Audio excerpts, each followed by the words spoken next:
Ciao a tutti ragazzi, bentornati sul mio canale, io sono Luca, se non l'avete ancora fatto iscrivetevi e premete la campanellina per ricevere le ultime novità e gli aggiornamenti sui video che carico. Questo video, simile a quello che avevo già fatto, lo linko qui sopra, riesci a sentire la differenza fra il digitale e il valvolare. Avevo fatto appunto questo video con la Moore GE200 e un Marshall, un Watt, il JMP1, JMP1C, che mi avevano prestato in Inghilterra per vedere appunto una situazione di home recording così diciamo con un ampli piccolo wattaggio e una pedaliera entry level. Oggi il confronto invece è fra due apparecchi un pochino più su di categoria. Uno è il Moore Preamp Live e l'altro invece è la mia Marshall JCM 2000 DSL 50 watt. Ok, come avete sentito quindi dai clip iniziali, caspita, il suono è veramente molto molto simile. Quindi se adesso vi dirò i risultati, però io veramente faccio fatica sia a sentire con le orecchie la differenza e anche, ragazzi, anche al tatto è veramente dura questa volta qui. Questo preamp live più lo uso e più mi stupisce perché ha veramente una qualità incredibile. Ho fatto anche una piccola prova questa settimana con un mio amico che mi ha portato il Fractal AX8 X8 e caspita ragazzi la qualità siamo lì, per cui insomma è veramente un prodotto super interessante. Una caratteristica che ho provato anche per avvicinarmi di più al suono dell'ampli è stato il tone capture sul preamp live, che dapprima non mi sembrava chissà che cosa, devo essere sincero, invece poi alla fine sentendo le registrazioni ho detto caspita, funziona molto bene, quindi vi faccio anche vedere come si fa il tone capture con il preamp live e questi sono i risultati dei clip iniziali.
Ragazzi, avevate indovinato? Se sì, siete veramente bravissimi, cioè super, orecchie d'oro, fatevi assumere da qualche ditta di modeling, qualcosa, perché vuol dire che siete veramente in gamba. Io faccio fatica, sinceramente, non che non noti le differenze, però faccio fatica a sentire quale può essere uno, quale può essere l'altro, perché sono veramente veramente vicini, e quindi insomma siamo arrivati veramente a un punto in cui il digitale è spaventosamente vicino all'originale. Specialmente in questo caso, dove il setup che ho utilizzato è un pochino più pari, nel senso che avete sentito sia il preamp digitale dentro il finale della testata, microfonato con l'SM57 nella ISObox, quindi praticamente metà del segnale digitale e metà del segnale analogico, e poi anche la controparte invece con il digitale e la DI, cioè quindi sempre attraverso il preamp live, attraverso il suo lettore di IR, con le sue simulazioni di cassa. E però ho fatto la stessa cosa anche con il pre del Marshall, quindi avete sentito sia l'ampli in tutto e per tutto, oppure anche il pre del Marshall, però passando attraverso l'IR, ok? Quindi in questo caso qua la lotta diventa più pari, perché è chiaro che se uno sente l'amplificatore nella stanza con la 4x12 e poi va a sentire il modeler attraverso i monitor del computer o il monitor dello studio, quello che volete, è chiaro che la risposta è diversa. Invece quando si comincia a paragonare il suono in questa maniera qui, dove la digitalità sta soltanto al preamp, oppure si deve passare attraverso il digitale anche per registrare un amplificatore come questo, perché poi volente o nolente, e poi una conversione c'è sempre, quindi quando dovete registrare un disco e se volete registrare l'ampli vero, comunque alla fine non potete sicuramente avere una rappresentazione della botta che sentite dalla 4x12. Quindi in qualche modo quando si registra i risultati poi sono quelli che abbiamo sentito. Quindi ovviamente da un punto di vista live, ragazzi, d'accordo, bellissima la sensazione, però come abbiamo sentito, se io attacco il preamp live in un finale e lo attacco ad una cassa, comincia veramente a diventare interessante la questione, col fatto che però il digitale ha appunto anche la versatilità e la possibilità di utilizzare più preamp a scelta. Ma l'abbiamo già detto l'altra volta, collegare insomma poi via MIDI eccetera eccetera, diventa poi una scelta personale, però da un punto di vista veramente di qualità sonora qui mi sento di dire che le differenze sono veramente più sottili rispetto a una volta, o anche rispetto magari al video precedente che ho fatto. Adesso vi faccio vedere come ho utilizzato il preamp live per fare il tone capture. Ci spostiamo davanti al computer così vediamo anche tramite il software come si fa.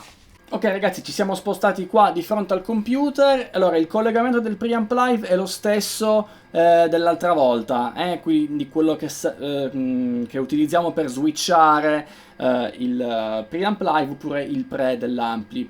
Per informazioni vi linko il video qua sopra, ve lo andate a vedere così non ripetiamo inutili informazioni due volte.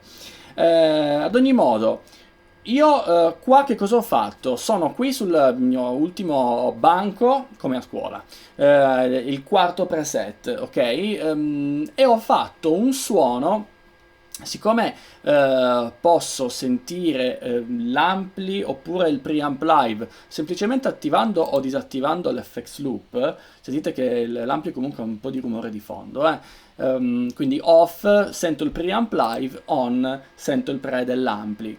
E qua posso registrare quello che voglio, nella scheda entra sia la DI che il microfono, e quindi possiamo sentire tutte e due, non c'è problema. Siccome posso cercare di imitare il suono semplicemente switchando on off, quindi questo è il suono dell'ampli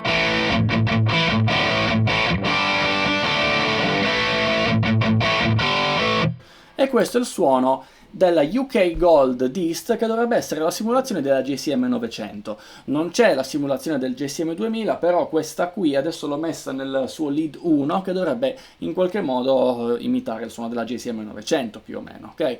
E ho fatto questo suono qua.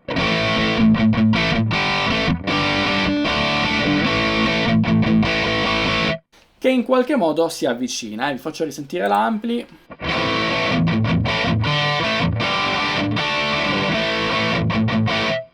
Preamp live.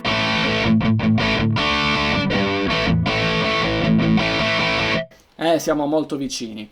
Quindi in realtà già qua a me basterebbe, però per scrupolo può provare a fare il tone capture. Il tone capture si può fare sia schiacciando i tasti qua sul preamp live oppure con il software. Siccome c'è chi già lo fa vedere schiacciando i tastini sul preamp live, sul software non l'ha fatto vedere nessuno, lo faccio vedere io.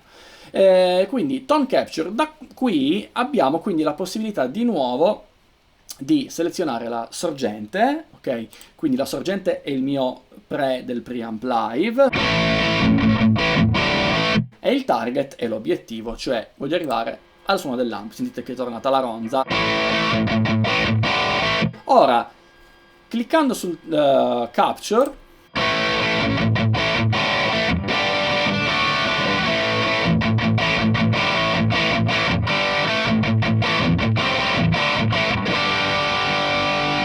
ok, vedete che è dovuto arrivare fino al 100%, sul preamp live si accendono le lucine, voi suonate e praticamente lui cosa fa? Cerca di fare una copia delle Q, ok, del suono originale, cercando di matcharlo, di fare una cosa che vada bene per il pre-digitale. Quindi non fa come il camper, non fa una profilazione, ma cerca di aggiustare le Q, ok?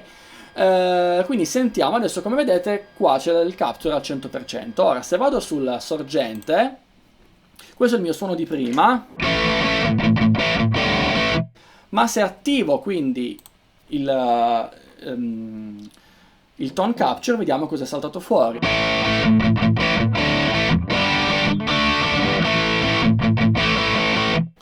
Questo è l'ampli.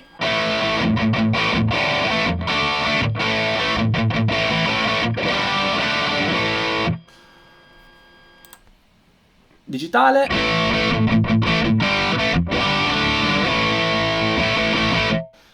Lo tolgo il tone capture.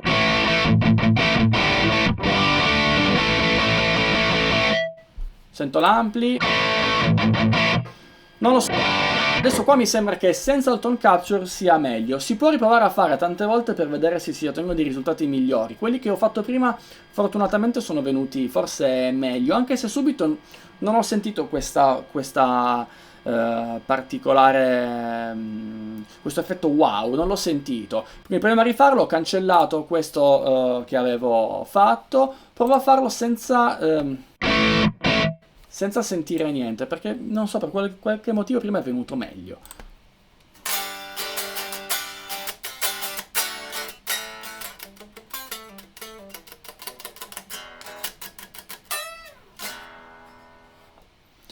Ok, adesso ho rifatto di nuovo il capture, vediamo quindi come è il nostro suono. Questo era il digitale senza il tone capture attivo. Con il tone capture attivo tolgo di nuovo.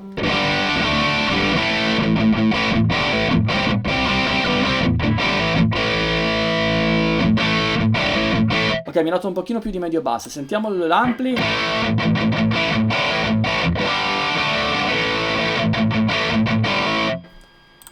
Digitale.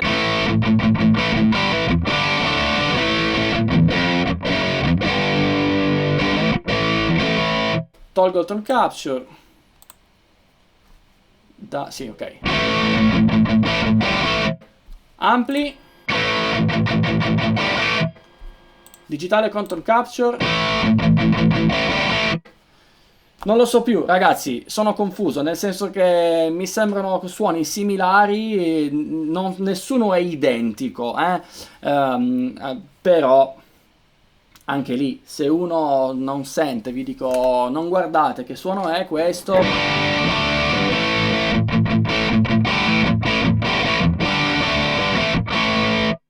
Adesso questo era il digitale con il tone capture. Se vado a mettere adesso di nuovo l'ampli, sì, c'è la ronza, ma a parte la ronza,